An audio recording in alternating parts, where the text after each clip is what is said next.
This show is for women who train harder, think bigger, and live bolder. Here, we don't level up. We set the standard. Strength, strategy, success. I'm Katie Fleece. Welcome to The Smoke Show.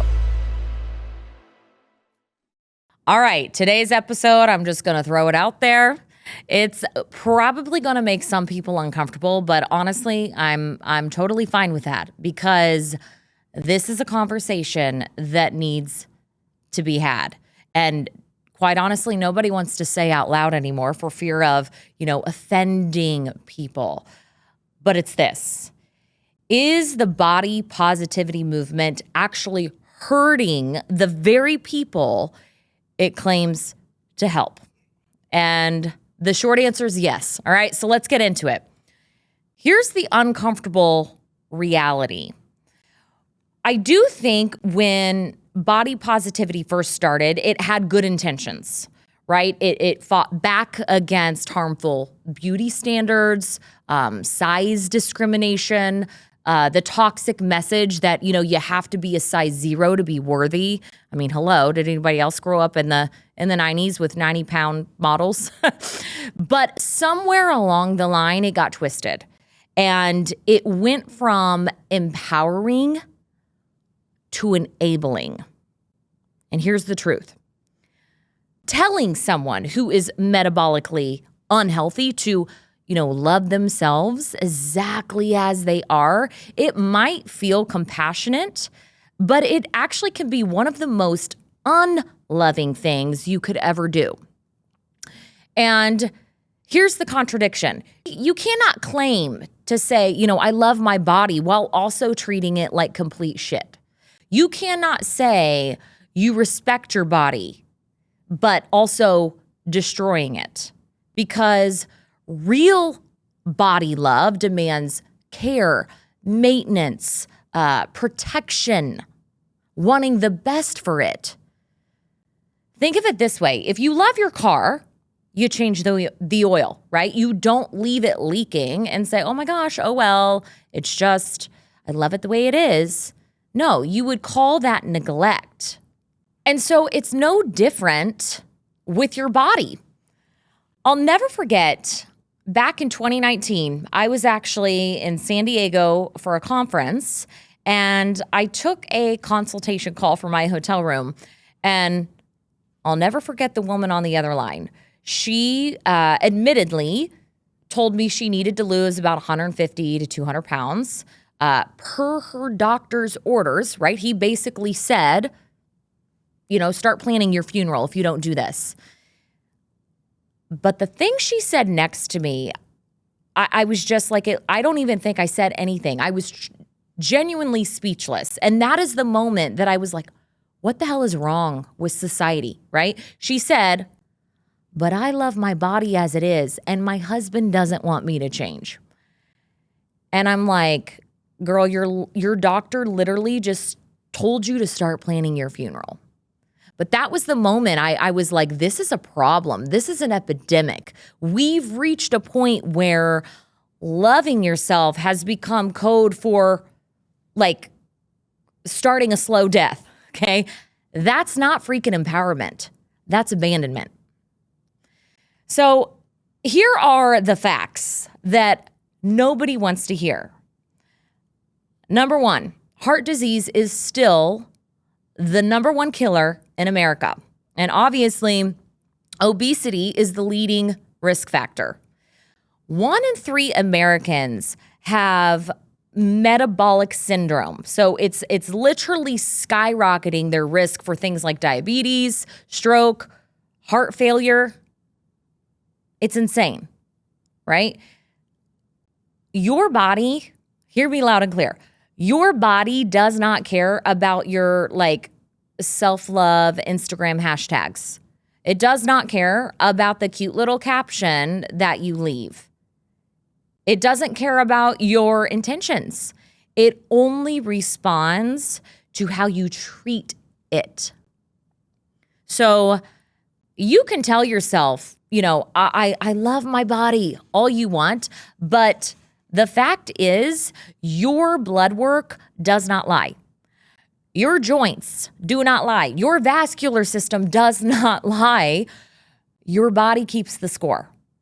So whether you want to admit it or not, your body keeps the score. And real love for yourself means you take care of it.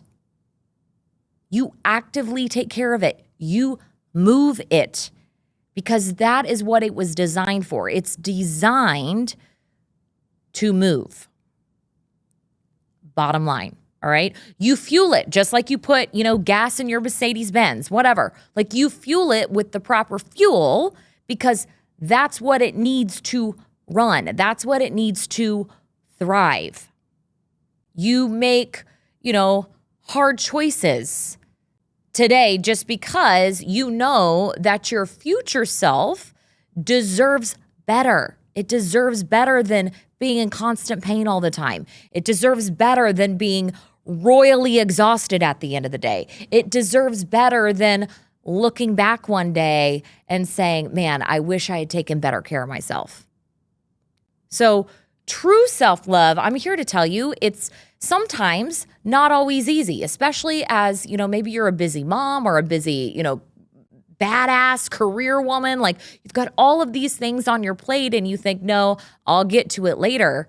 So it might not always be the easiest thing, but it's absolutely necessary if you want a life that feels good, not just a life that looks good on the highlight reel that you post on social media. Hey, it's Katie Fleece, head of the female division of Superhuman and your host here on Smoke Show. Listen, if you've been waiting for a sign to go after your strongest, fittest, hottest body, this is it. And I'm here to tell you, you don't need anyone else's permission. It's time to claim the body and the life you deserve. Go to smokeshowbody.com and take the first step toward building the ultimate version of you. Now back to the show. And I do believe we're sending mixed messages. So something that you may see a lot is messages like, love yourself no matter what, which again, I think the intentions are good. It sounds nice, but that is also keeping people stuck, that mentality. And frankly, if you're walking around ignoring massive health problems while chanting like, I love my body just the way it is, I would argue you don't actually love yourself. You're coping. You're coping. You're putting a pretty little caption on a picture, like hoping that that's going to prevent your body from breaking down. Like, here's the thing. We have confused self-worth with self-care, and they're very different. Your worth as a human has nothing to do with that, all right? Your worth as a human has nothing to do with your health. Nothing. But your well-being, that's your responsibility. And so ignoring signals, your body is trying to tell you things like, it could be anything, exhaustion, inflammation, test results, whatever. That's not treating your body with kindness. That's actually, like I said, it's abandonment. Now, I want to be even more real here for a minute. And this definitely might rub some people the wrong way, but you got to hear me when I say this. The whole narrative that talking about your health equals like fat phobia, it's not an accident. That's actually marketing, okay? Because guess what? And I'm not going to go like totally off on a tangent here because I might be here for like 7 days, but money is made when people are sick, not when they're thriving. And I firmly believe the pharmaceutical industry, they are raking in billions because people are sick, not because people are walking around healthy, thriving. Like, wake up. Wake up. You can absolutely love yourself today and practice self-love and also still want a better tomorrow, be better tomorrow. Like, both of those things can be true. So the real form of body positivity, it's not standing in reality and or standing in silence and stillness. It's standing in reality every single day and choosing to be better. Like true love says, You matter enough for me to invest in your health, your energy, and your future. It's listening when your body speaks. It's responding when your body is literally crying for help. And it's respecting the only home you'll ever physically live in. Now listen, if you're a listener to this podcast, you probably already know that I don't really sugarcoat much, probably nothing. All right. So this is not a podcast where you're going to come to be coddled. Okay. Loving your body isn't about just blindly accepting whatever conditions that are breaking you down. It's about valuing yourself enough to take complete ownership over your health and over your life. And the truest form of that, it's not just about looking good, but it's about building a home, AKA your body, that feels good to live in. So I want to challenge you with this. If you say you love yourself, prove it. Prove it with your actions. Because actions will always speak louder than any pretty little Instagram caption that you post. All right? That's all for today. Talk to you next time. Stay strong, stay strategic, stay unapologetic. This is Smoke Show.